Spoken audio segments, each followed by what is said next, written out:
Death is not actually the end. Death is the end to your beliefs. And what you will find in your moment of death is that your identity, your assumed character, your birth name, exists in various pieces. What I mean is concepts such as night and day, you and me, here and there, work, home, family, mother, father. You exist in these pieces of separation. Slowly and slowly, as you die, as you cross over more and more, as you fade away, separation leaves you. Day becomes night, night becomes day. You become me, and I become you. Here becomes there, and there becomes here. And instantaneously, you are merged into what's known as the singularity, or otherwise known as God, if you want to put a name to it for communicative purposes. But when we say the word God, we create an idea and an identity in the same fashion we have created an identity for ourselves. We require a story, we require a title, etc. And you'll notice every story features a beginning and end. And since we have a beginning and end, this is what doesn't allow us to ever understand God, ever understand infinity, immortality, because we're trying to understand it while still remaining this ego, while still remaining this being that has begun. And you will never understand infinity in this fashion. It is a bitter pill to swallow at first, and it is not for everyone. We must, understand that. This is not a path for everyone.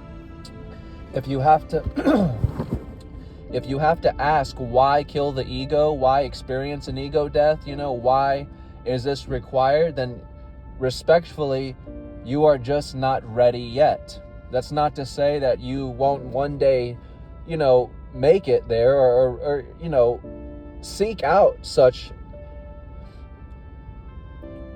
But if you have to ask, you're simply not ready. Those persistent enough, those seeking enough, they don't have to ask. They know. They know they're ready. They know they're willing. They know there's something so much more here. They know we're missing something here. We weren't just meant to work our lives away, consume a bunch of meaningless products, and just die and fill our homes with these meaningless items. We know this. There is something so much more here that we're missing. And that's just it. It's deep down, we know we're something so much more. But we, as this egoic mind, prolong this meeting with ourselves. We prolong the end of the story. But spirituality is about dying before death. Spirituality is about reaching the end of the story before you actually arrive at the end physically, so that you can return to the same place and time you were just at with all the information you've just been given. It's almost like a cheat code. You are dying before death to reveal to yourself at once who you truly are. And again, when you awaken, you can never fool yourself again. You never go back to sleep again. When you fully embody and experience the end of all your beliefs, you can never believe in concepts such as day and night, you and me, here and there, on and off. You can never believe in these concepts because you have already single-handedly in a single moment embodied the non-dual being, which is presence itself. Presence is the gap between you and me, is the gap between here and there, is the gap between all duality.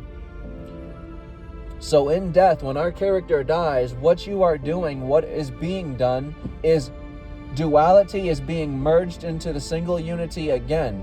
You're not becoming anything, you're returning to what always was and what is now. The only problem is we don't see, hear, taste, touch, feel, smell, whatever. We don't experience that oneness because we are trying to understand it through our identity, through our character. And we must understand, you will never understand the it because you are the it. The price to be paid in understanding the it and reaching the it is who you think you are, is who's trying to understand it, is who's trying to capture it, confine it, record it, measure it, etc. This is why the double slit experiment is flawed, because you are trying to measure yourself. You are trying to capture yourself, and it will never be done. However, we did prove in the double slit experiment that the seer and what's seen are one and the same. There is no outside world. There is no object separate to your consciousness projecting it. What that means is you directly have the power to change your reality, to change your physical world around you simply by changing your beliefs. It is our beliefs that limit us and contain us to this three-dimensional realm. It's already been proven that the brain can produce structures in up to 12 different dimensions. So again, any dimension you ever go into will always lead you back to yourself. This is what the Ouroboros represents, the snake devouring itself. As Rumi said, I searched for God and found only myself. I searched for myself and found only God. Because it will always lead you back to yourself. Even if we are visited by an entity, or we find an entity and we communicate with it, it will always lead you back to yourself, to reanalyze who you think you are and pay that ultimate price. Because those who want to know will pay the ultimate price. And that is surrendering who you think you are momentarily. Because without you surrendering who you think you are, you will forever try to understand the it, again, through who you assumed you are, which will make you miss it completely. You're trying to understand the it through a foreign lens. You are the it. You are what you're trying to understand right now in this moment. It's not evading you. You are evading it. That is the job of the ego. It tricks you into getting results. It tricks you into producing results through these spiritual practices. But again, you are not this ego, and you are not this voice that speaks in your mind. It goes back to the famous question, if I am the voice in my head, then what is listening to it? And that brings you back to pure awareness. Before we spoke the first word, because remember, in the beginning was the Word, and the Word was with God, and the Word was God. The Word was God before we spoke it. Before we spoke that first word, we were whole, we were one, we were non-dual. It is our words. Man falling from heaven was falling into the spoken word, into the material world, into mortality, into flesh and bone. And that is how we experience death, in the mind. The only place you have ever been trapped will be the mind. The mind is the person, the place, and the thing. That is how you single-handedly connect all things in times and places and entities and people and etc. The mind is everything. It will always bring you back to yourself. And this is the problem with our beliefs.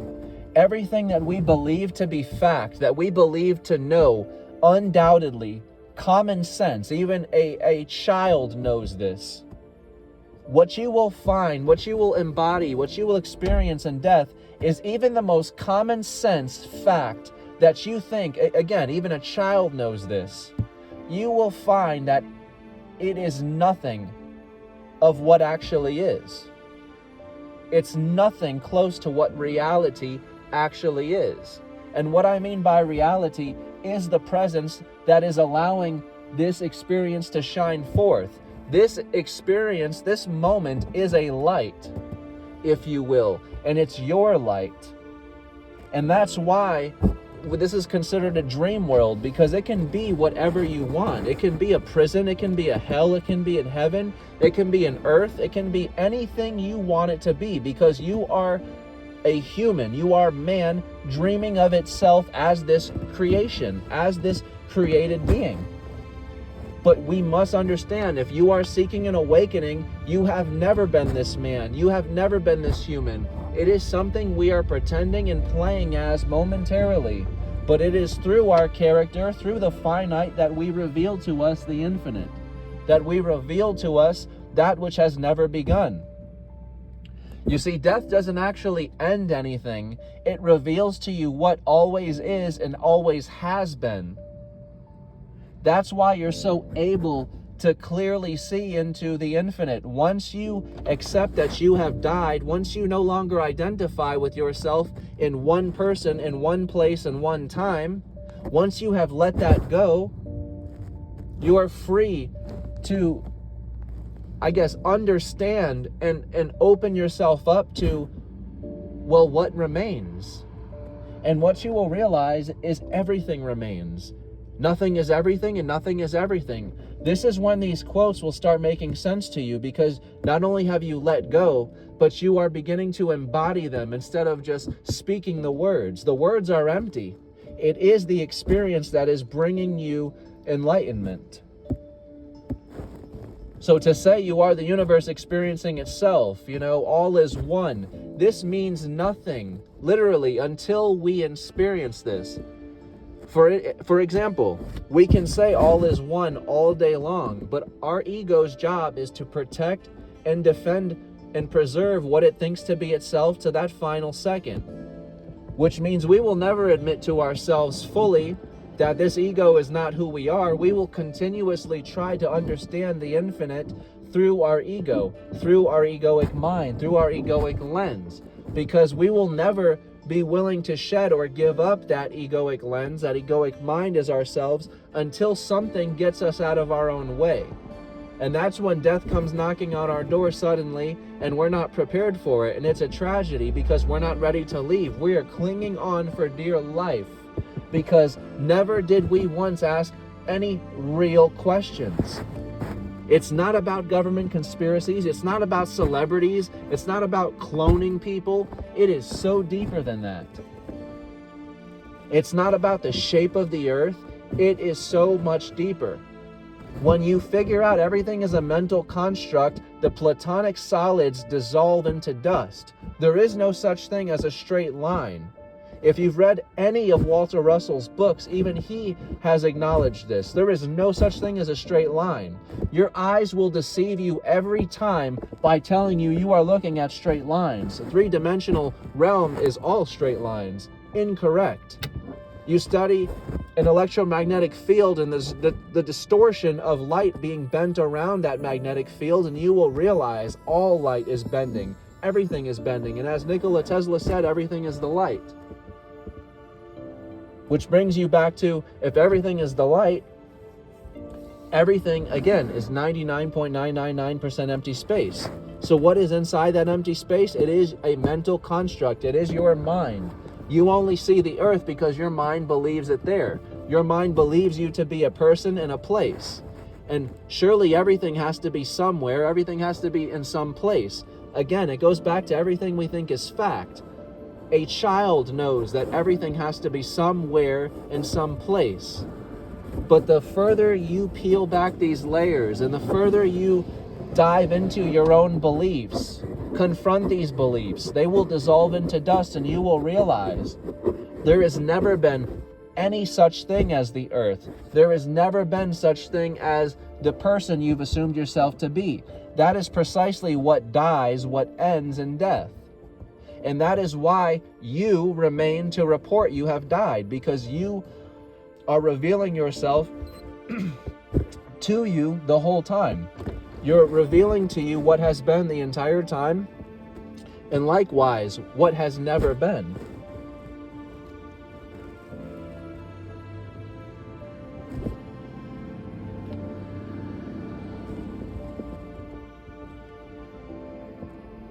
We must understand, this is not for everybody. The path is not for everyone. And what I mean is, not everyone requires an ego death. Not everyone seeks an ego death. Not everyone wants to know the end. And that's just fine. But for those seeking the way out, those seeking the awakening, this is the path. And again, this knowledge can't be brought to a business. It can't be brought to anything for lucrative purposes, because the point of you speaking to people honestly, if you're coming from the heart, is so they do not return to you, not so they do return. The Buddha didn't want people returning to him. If you return to him, then he failed his job. The purpose of the Buddha was to eliminate the middleman. You are coming to me as the middleman. But the Buddha knows I am you and you are me. There is no secret. So the Buddha's job, any Buddha's job, is to reveal the barriers between you and them and reveal you to yourself at once, that you are them and they are you. They eliminate the middleman so that you can awaken. When the student is ready, the teacher appears. When the student is truly ready, the teacher disappears. Because there never was a teacher. It is the people that come to these teachers, these gurus, these enlightened ones, that project this title, this role, this teacher role into them. Because again, everything is a mental construct mirroring back to us ourselves. We project the Buddha, the guru, into these people, and we tell ourselves they have something that we don't. But secretly, all they have and all they know is who they are. They know that you are them and they are you. And so their job is to eliminate the middleman, eliminate this teacher role that you have given them, so that you can reveal you to yourself at once. And once they do that, you will never need to come back to them. You will know from now until forever who you are. Because again, when you awaken, you do not go back to sleep. The you that goes into the journey doesn't come out, because that is what's being revealed in the journey. The person who went in never was. And when you properly go through this journey, again, you will not come out. You are merged together with the immortal, with the infinite, with the timeless.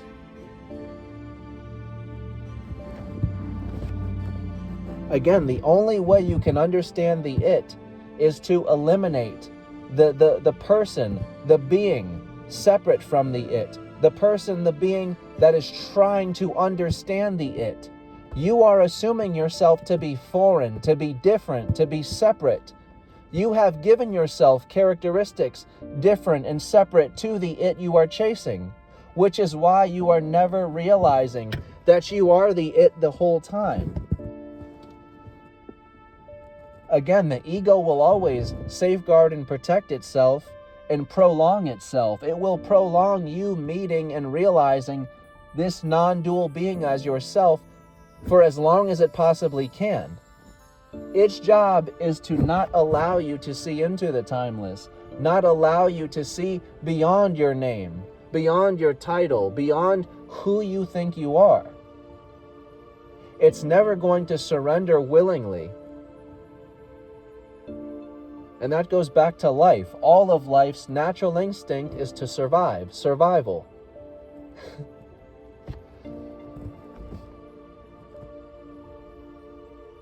So the ego isn't wrong, it's not bad, it's nothing like that. It's simply naturally doing what it's known, what it's supposed to do.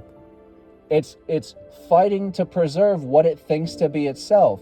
The problem is it's a misconception. We have mistaken this as ourselves. We have mistaken the voice as ourselves.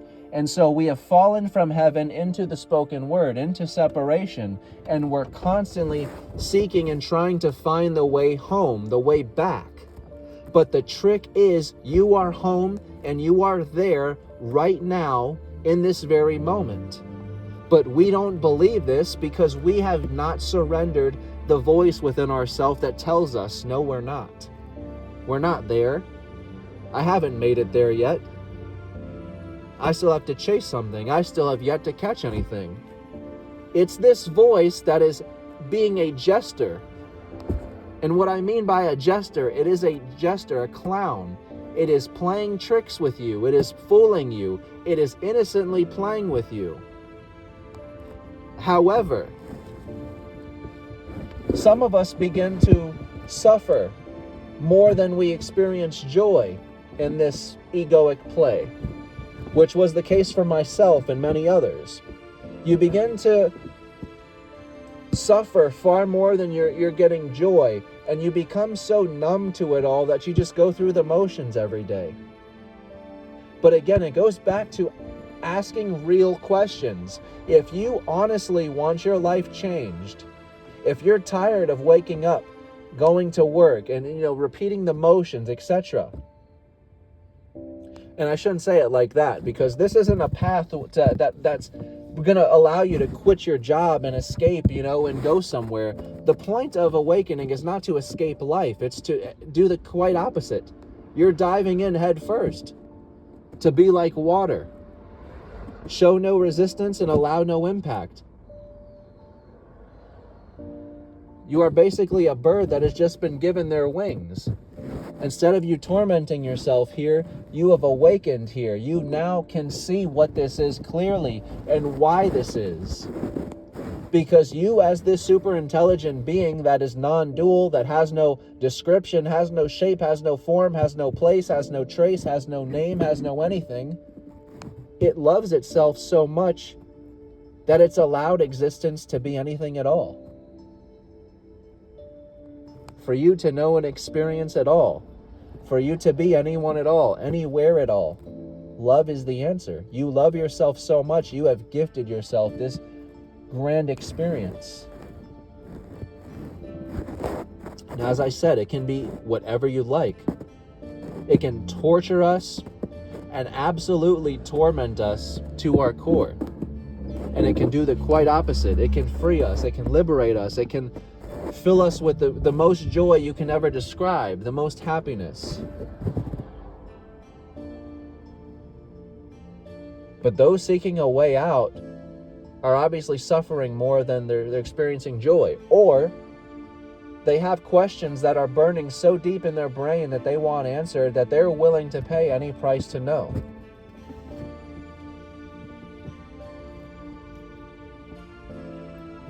And again, when you're honest with yourself, when you're ready to surrender and ready enough to be honest with yourself, because again, deep down you know you're something so much more, there's something so much more here that we are missing. But what that it is, we cannot describe. It seemingly evades us. The faster you try and catch it, the faster it evades you, because it is you the whole time. What you seek is seeking you. You are what you are waiting for. There is no alien coming to visit you. You are the alien to yourself. Alien means unknown. And since you have yet to unmask yourself, you remain the unknown to yourself. And you project this unknown character beyond yourself, because you've told yourself, that's not what I am. I'm not the alien. I'm not the unknown. So you project it beyond you to be found. And the same way we do with God. I'm not God. And so we project this character beyond us, outside of ourselves. And again, we try to understand the it we're projecting through this foreign projector, through this foreign lens. You will never happen. It will never happen this way. You must abolish the middle person, the person trying to understand the it. You must abolish the lens that's trying to understand the it. You are the totality.